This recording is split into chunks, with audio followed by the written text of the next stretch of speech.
Oke, selamat sore rekan Pundi semuanya.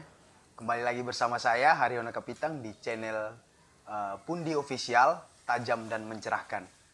Saat ini kita sudah bersama salah satu pengusaha yang terkenal dengan pengusaha revolusioner yang sering meresahkan para pekerja kantoran ya. Karena dulu sempat ramai Kang ya di Facebook itu karena mencecar ketika para pekerja tersebut menerima gaji itu dicecar habis-habisan. Nah, selain itu beliau juga termasuk orang yang berangkat dari dunia aktivis Kang ya. Ya. Jadi saya membuka beberapa referensi itu juga tertulis demonstran yang berpengusaha gitu. Itu ada di channel YouTube. Perkenalkan, ini adalah Kang Gontang Wiyadi. Kang, selamat sore Kang. Selamat Sehat, sore, Kang? Haryono. Oke. Sehat. Alhamdulillah. Sehat, lahir dan batin. Kesibukan sekarang ini Kang? Yang pasti kesibukan yang paling menyibukkan adalah mengawali menjadi seorang YouTuber. Betul. Gontang Wiyadi. Ada di 1,7 subscribe. Oke ya benar ya. Tapi udah monotes aku. Aku udah bisa menghasilkan ceruk uang. Oke, gimana Jadi, sehat juga kalian ya? Alhamdulillah Kang, sehat. Oke. Sama teman-teman juga sehat, alhamdulillah, sehat akal, sehat hati dan sehat fisik gitu. Jadi memang Kang Wiyadi ini selain berpengusaha, beliau juga seorang YouTuber teman-teman ya. Dan subscribe-nya itu sekarang saya cek tadi itu 1,7 ya. Memang luar biasa. Nah, Kang, saya pengen mulai dulu nih. Ya. Kira-kira kapan Kang Wiyadi ini mulai mengeksplor dunia pengusaha ini?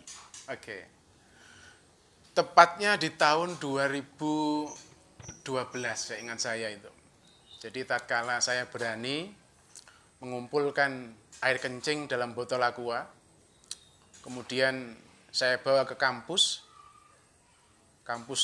namanya kampus Universitas Ahmad Dahlan. Pada waktu itu saya mengabdi di sana sebagai seorang, kalau ibaratnya guru itu adalah dosen honorer gitu, istilah saya itu.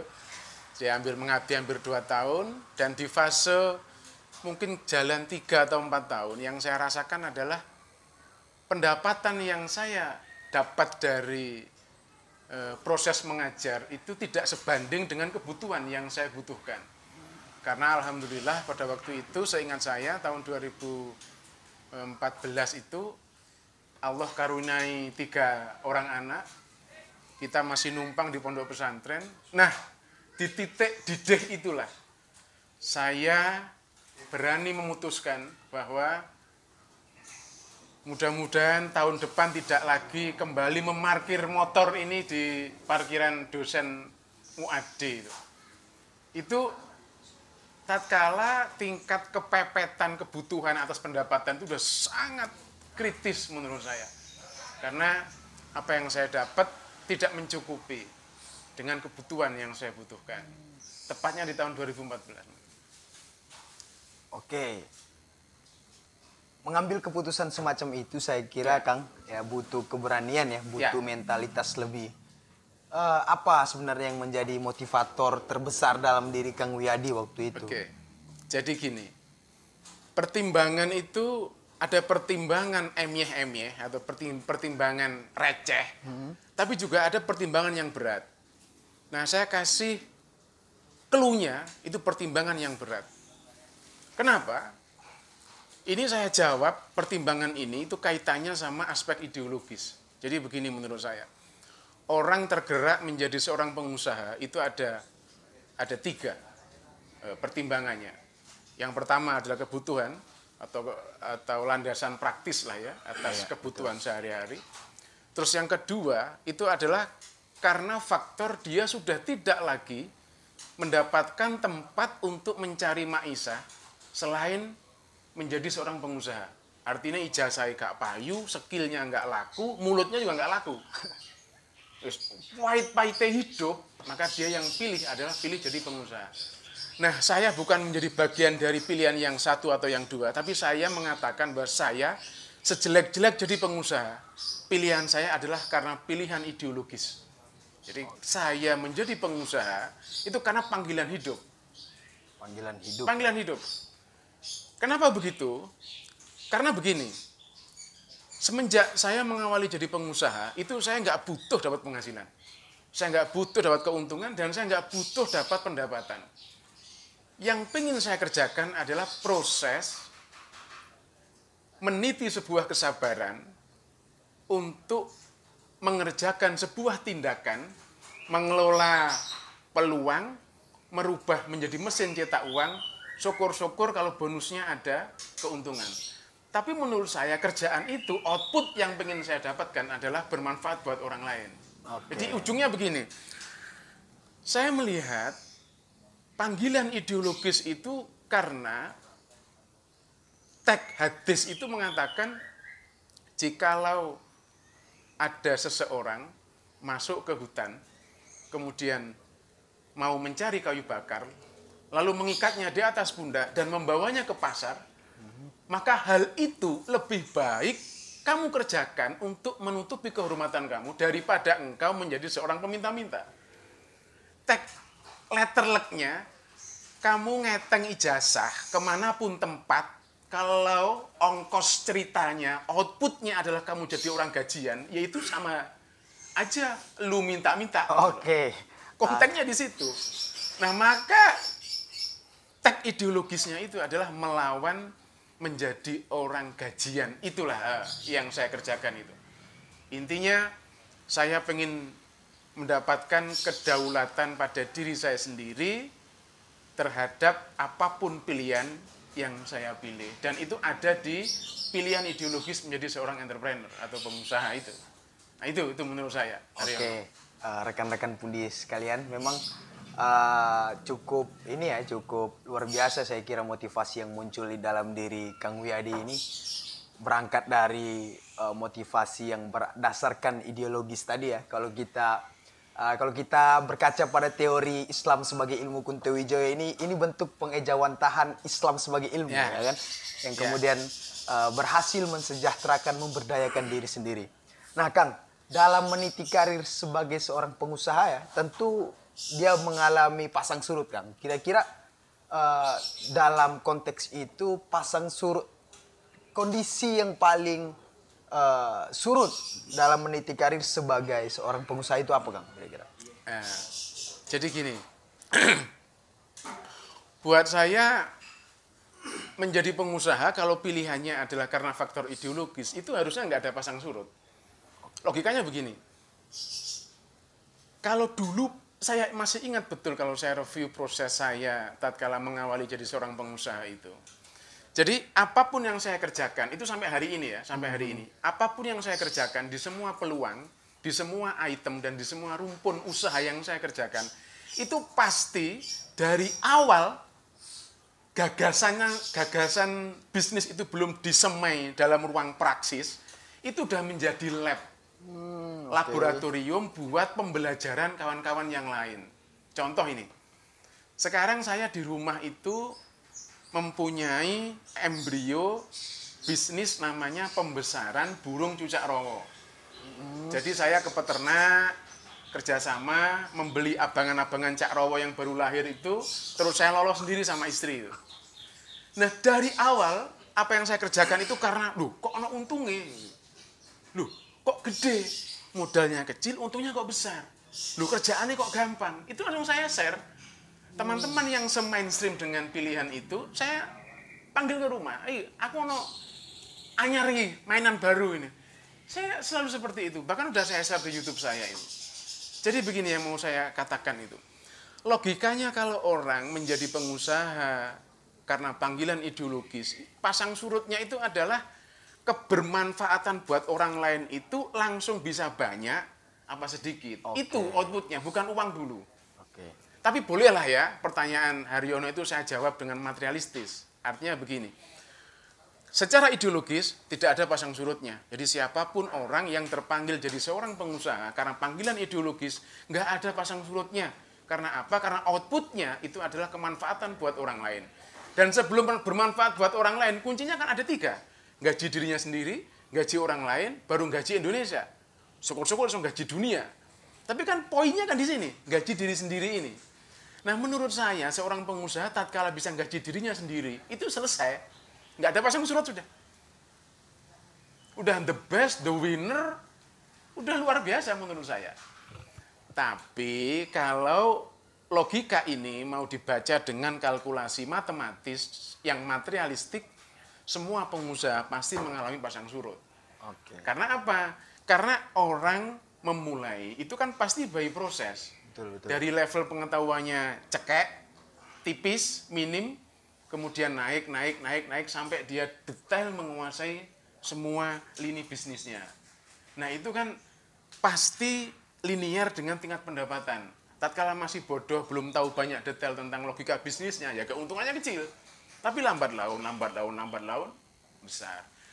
Saya kalau dihitung pasang surut matematis, itu mengalami pasang surut, itu tatkala mengalami kebangkrutan.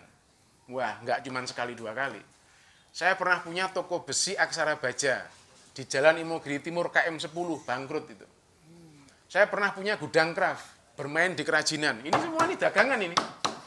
Gebyok, jendela-jendela ukir, semua pintu ini dulu ornamen dagangan saya. Punya gudang craft di Jalan Imogiri Barat, Selatan Pasar Telo, bangkrut saya.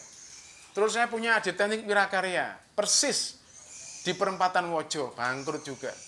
Pernah punya Garpu Tala Motor, khusus bisnis mainan mobil motor-motor sport itu, yang cc-nya besar, bangkrut juga. Pernah juga nambang pasir, bangkrut juga.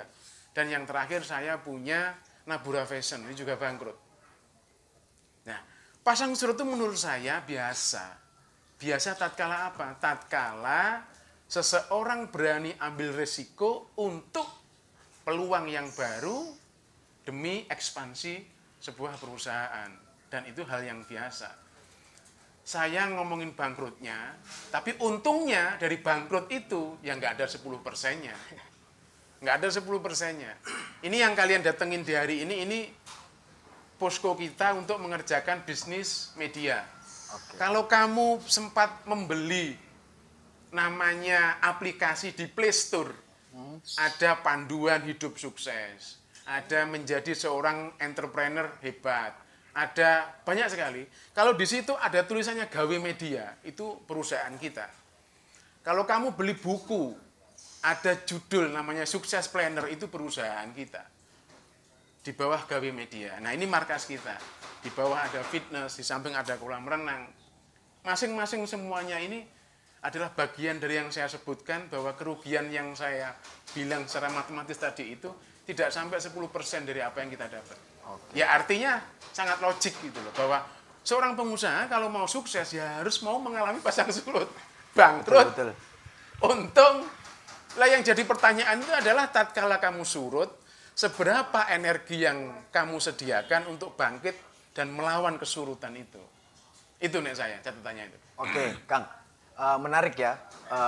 Berangkat dari nol tadi meniti karir sampai kemudian beberapa kali sempat mengalami kerugian-kerugian ya, sehingga mengakibatkan kebangkrutan itu.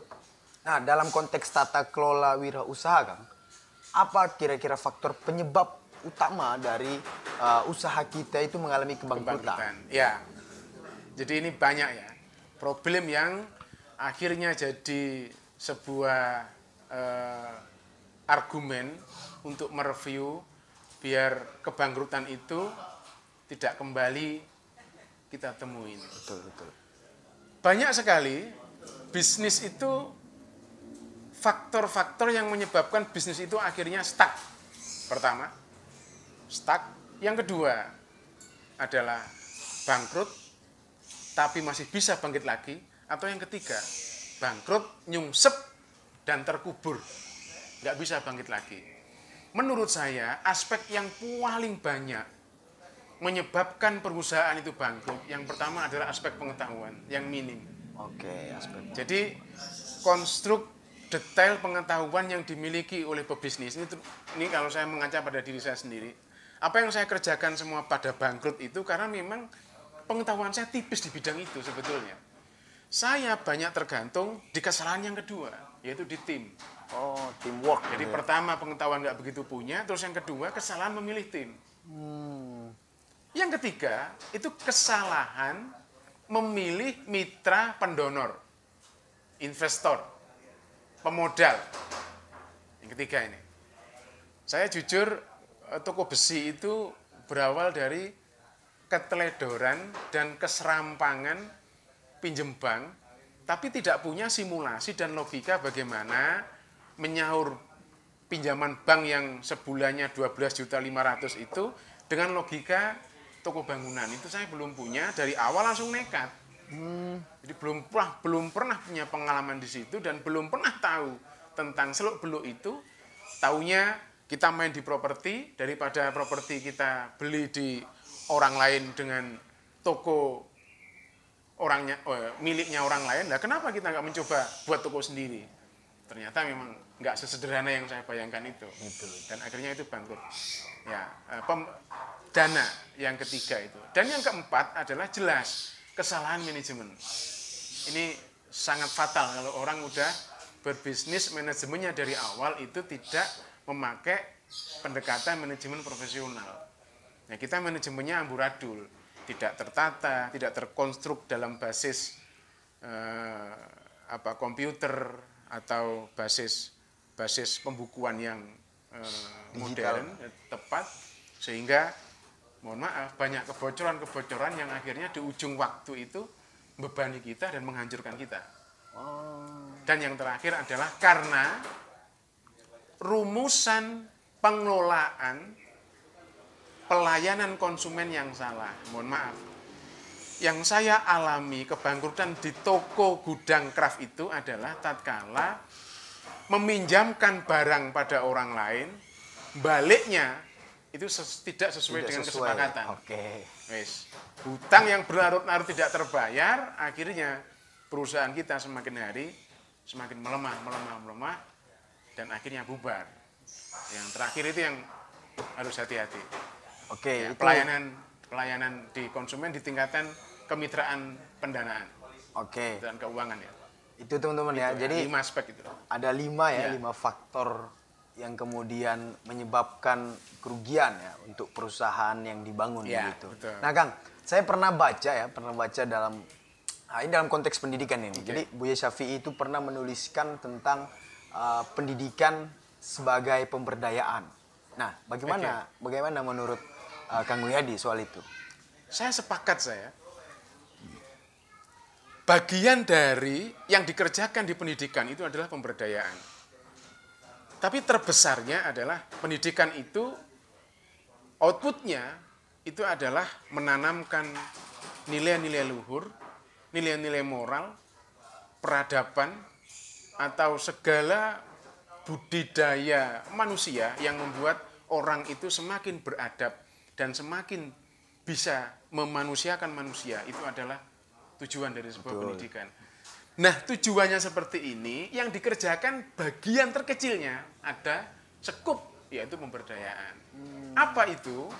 Itu adalah sebuah proses kegiatan yang dikerjakan dalam pola pendidikan untuk orang nek wis pinter, iku yo jangan ilmu buat dirinya sendiri. Kalau sudah mengamputasi kebodohan dia, udah menyelesaikan tingkat persoalan problematika dirinya sendiri secara individu, harusnya itu berdampak kepada orang lain. Di pendidikan itu, pinter lek nggak berdampak pada orang lain, bentuknya adalah pemberdayaan atau yang lain. Ya menurut saya orang itu nggak pinter gitu. Dan saya sepakat dengan itu. Dan pendidikan entrepreneur itu pendidikan yang keren di aspek pemberdayaan. Iya. Artinya memang satuan pendidikan atau lembaga-lembaga pendidikan ini memang harus ditanamkan paradigma entrepreneur itu, Kang ya, supaya bisa memberdayakan diri sendiri tadi, seperti yang Kang Wiyadi bilang, menggaji diri sendiri begitu. Betul. Lalu kemudian pada konteks lain ya, seseorang itu ketika memiliki ilmu pengetahuan tapi itu kemudian tidak berdampak kepada orang lain, artinya memberikan kemanfaatan pada masyarakat luas, itu artinya dia nggak pintar atau dalam tanda kutip bodoh gitu Mas ya. Kira-kira begitu. Jadi memang penting ya teman-teman semua, rekan-rekan pundi sekalian, untuk memperhatikan atau menanamkan paradigma wirausaha sejak dini mungkin. Supaya apa? Supaya diri ini mampu memberdayakan dirinya sendiri gitu. Jadi kita seperti yang dikatakan Kang Wiyadi tadi, kita tidak termasuk dalam tanda kutip orang yang minta-minta gitu ya, datang kemudian kasih ijazah. Itu Kang. Nah, ini yang menarik Kang. Saya melihat bahwa ada pengusaha-pengusaha sukses yang besar ya, kayak katakanlah kayak Bob Sadino gitu. Orang itu kan dia tidak menyelesaikan S1, bukan sarjana ekonomi atau bukan orang pendidikan lah, bukan orang yang menghabiskan waktu dalam ruang kelas gitu. Tapi dia bisa mencapai sebuah kesuksesan yang bisa menjadi inspirasi banyak orang. Nah, sementara ada anak muda atau orang lain yang mengenyam pendidikan dari sekolah dasar sampai perguruan tinggi, tapi tidak mencapai kesuksesan itu. Apa pendapat Kang Wiyadi soal itu, Kang? Dua-duanya saya tengahi begini. Saya sepakat penganut mainstream ya, penganut paham bahwa kesuksesan seorang pengusaha itu tidak berawal dari Menara Gading.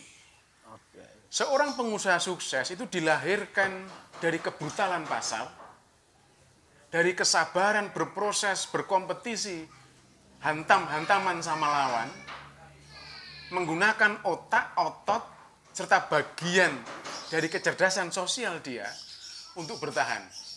Bagaimana di tengah gempuran kompetisi, di tengah liberalisasi aturan main pemerintah, dan di tengah kesulitan bagaimana meng-up sebuah perusahaan. Jadi pengusaha itu bolehlah dari kelas doktor, S2, S1 atau yang lain. Tapi boleh juga itu dari cuman SMP, SD atau cuman sekedar SMA. Artinya siapapun bisa menjadi pengusaha. Semua bisa menjadi pengusaha. Karena yang dibutuhkan itu adalah kesabaran revolusioner, bertahan, bisa hidup dan survive di tingkatan kebrutalan pasarnya itu. Dan itu ilmunya tidak ada di kepala, tapi ilmunya ada di lapangan. Siapa orang yang berani lebih awal memulai menjadi seorang entrepreneur, pegang dagangan, pegang jasa untuk tune in di pasar, kemudian dia evaluasi, dia repetisi, dia ulang. Di situ dia dapat ilmunya. Oh ternyata ini problemnya, oh ternyata begini persoalannya, oh ternyata begini kemauan pasar. Itu di situ. Logika dapur dari seorang intelektual yang dididik di kampus itu belum tentu matching dengan logika yang ada di pasar. Teori di Menara Gading itu belum tentu match dengan kerangka persoalan yang ada di pasar. Jadi menurut saya, kalau mau jadi pengusaha, itu modalnya, makanya kalau saya ya bukan dari level ijazah, bukan level modal uang atau level harta warisan, bukan itu menurut saya. Modal pengusaha itu adalah panggilan kesadaran dia atas nama orang yang terdidik, terpimpin, dan terorganisir atas basisnya sendiri untuk melawan ketidakberdayaan itu. Iki loh aku kurang pendapatan, iki loh aku butuh duit, iki loh. Dia berani itu. Gitu. Nah kalau dia walaupun pinter, walaupun S3, tapi nggak punya yang saya bilang mengorganisir diri itu untuk melawan ketidakberdayaan itu, ya kalah mas. Jenengan dipasokin sama orang tua, katakan 1M nih bisnis, terus bangkrut. Kamu kalau nggak punya nalar pengorganisiran diri untuk melawan ketidakberdayaan itu dengan titik didih yang luar biasa, moncer-moncer itu, getih-getih itu, ya nggak bisa menurut saya. Saya ini, demi Allah, bisnis itu memulai dari hanya modal 100.000. Wah, letak cerita nih remuk-remuknya, aduh, banyak sakitnya. Dan itu angkanya nggak setahun 2 tahun, tapi bertahun-tahun. Pada waktu itu, kalau saya levelnya S2, kalau saya di awal 1 bulan udah menyerah dengan level kompetisi, pasar yang brutal, modal yang hanya kecil, harus bersaing dengan modal-modal besar, kesulitan ini, kesulitan itu, saya habis dimpas oleh persoalan, ya hancur saya. Tapi karena saya punya basis pengorganisiran diri, saya kuat bertahan, saya kuat secara panggilan nalar kehidupan bahwa ini harus dilakukan nih. Gak peduli, apapun yang terjadi harus dilakoni. Karena ini bagian dari proses yang harus dijalanin. Gitu. Oke, Dan artinya akhirnya ya bisa. Berarti saya menggarisbawahi ada 2 poin penting yang disampaikan Kang Wiyadi itu. Yang pertama soal pengetahuan, yang kedua mentalitas dan keberanian. Bahasanya itu yang pas mungkin bahasa kalian mental itu. Iya. Mental suksesnya itu loh. Betul. Jadi memang terkadang itu orang itu nggak berani melakukan sesuatu hal, nggak berani memulai karena 3 hal, Kang. Yang pertama itu nggak punya uang, yang kedua nggak punya ilmu, dan yang ketiga nggak punya mental. Mati aja kalau saya. Itu makanya menyebabkan orang itu nggak berani untuk melakukan suatu hal. Nah itu teman-teman ya, rekan-rekan pundi sekalian. Nah Kang, yang terakhir nih. Ya. Terakhir. Menurut Kang Wiyadi, ini sebenarnya paradoks ini sebenarnya pertanyaannya. Menjadi seorang pengusaha itu bakat atau dibentuk, Kang? Saya pernah buat konten, walaupun asal bacot itu ya. Kesuksesan dalam semua tindakan itu 99% kerja otak, 1% kerja otot. Itu hampir semuanya itu. Serius itu saya ngomong. Saya yang berproses jadi pengusaha hampir puluhan tahun, ternyata kalah oleh anak kecil namanya Muhammad Zaki yang punya Bukalapak itu. Karena dia punya isi otak. Isi otak Zaki sama isi otak saya jelas berbeda. Isi otak dia kalau dikuruskan di peluang bisa jadi triliuner. Isi otak saya kalau saya kuruskan mentok ya miliarder. Coba, Nadiem Makarim sekarang yang punya Gojek itu. Ya. Itu bukan karena isi dompetnya, tapi karena isi otak dia dan kerja otak dia, proses otak dia bisa mengkuruskan segala persoalan, problem, peluang dan bla bla bla blanya itu dia selesaikan dengan closing jadi Gojek itu. Triliuner dia. Nah, rata-rata pengusaha tradisional itu berangkat dari isi dompet sama otot dulu. Itu yang menyebabkan lama berprosesnya. Karena apa? Karena mengandalkan faktor pengusaha karena faktor kepepet, pengusaha katanya hanya modal dengkul, pengusahanya karena wis gak karu-karuan itulah. Sekarang kalau menurut saya udah nggak fasenya itu. Semua bisa diringkes. Dengan jalan apa? Dengan jalan menguasai isi otak yang akan kamu otaki di peluang bisnis itu. Dan itu bisa lebih sangat singkat sekarang ini, anak-anak muda sekarang ini. Loh, ya Allah. Kamu kalau mengandalkan isi dompet sama isi otot, sekarang coba, platform apa yang paling mudah untuk mengkuruskan peluang jadi pendapatan yang unlimited? Menurut saya yang paling gampang adalah Facebooker, Instagram, Mebler, itu, YouTuber, yang lain itu platform yang paling gampang. Di situ tidak menyediakan orang yang logikanya isi dompet sama isi otot. Tapi di situ logikanya itu penuh dengan isi otak. Lho saiki lho mbandul kayak iku apa sing didol coba. Tapi karena ada logika otak-atik yang begitu bisa diterima oleh pasar, ya sekarang dia miliarder. Itu platform yang paling kita anggap semua orang dari umur lahir ceprot sampai mbah-mbah itu tahu tentang platform bahwa YouTube itu bisa menghasilkan uang. Iya, betul. Jadi menurut saya logika itu udah nggak masuk menurut saya. Kesuksesan dalam segala tindakan 99% kerja otak, 1% kerja otot. Ya kalau boleh 98 lah kerja otak. Atau kalau mau kamu ekstrim dibalik. Dibalik langitnya itu 99% kerja doa. Enggak lah ya. Menurut saya itu logikanya. Ya, ada di situ mainstream doa dan lain sebagainya. Tapi menurut saya, orang se-Indonesia itu menurut saya semuanya udah baik-baik. Menurut saya itu sudah, Allah udah nggak mungkin sebetulnya ngairin orang Indonesia itu untuk miskin. Harusnya. Logikanya.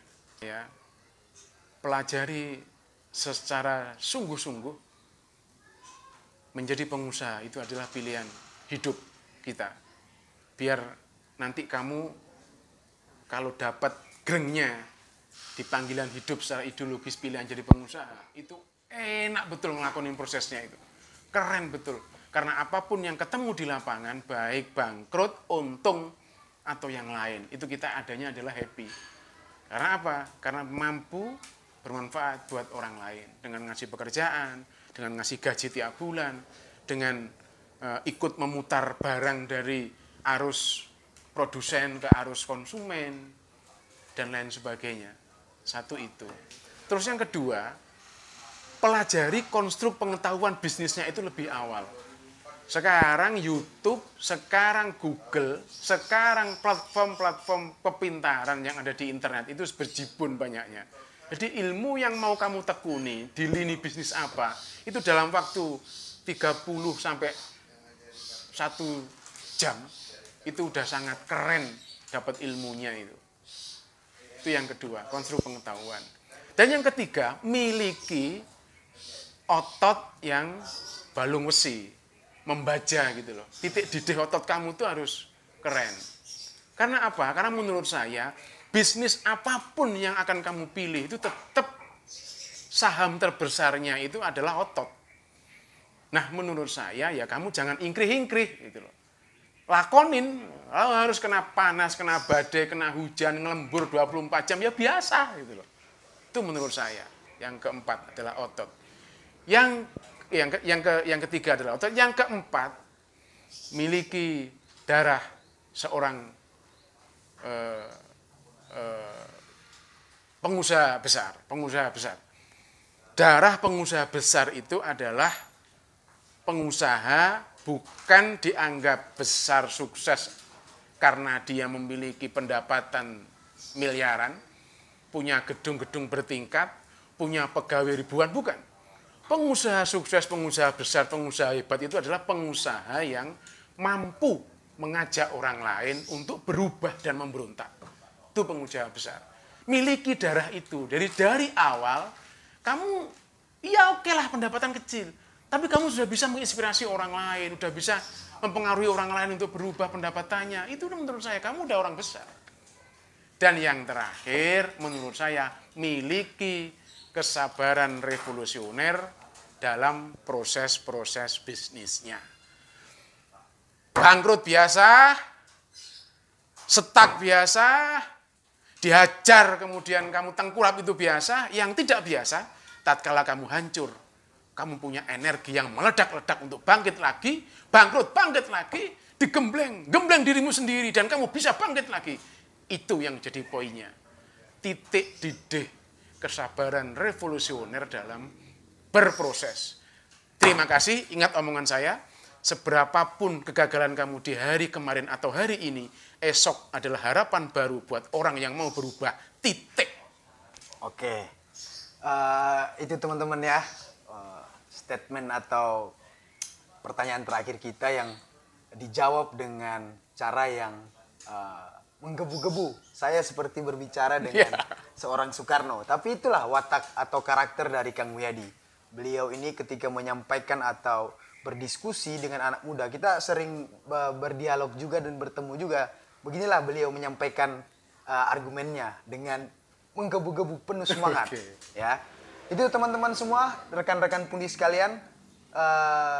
Mungkin kita akhiri Kang ya. Siap. Kita akhiri bincang-bincang kita pada sore hari ini ya.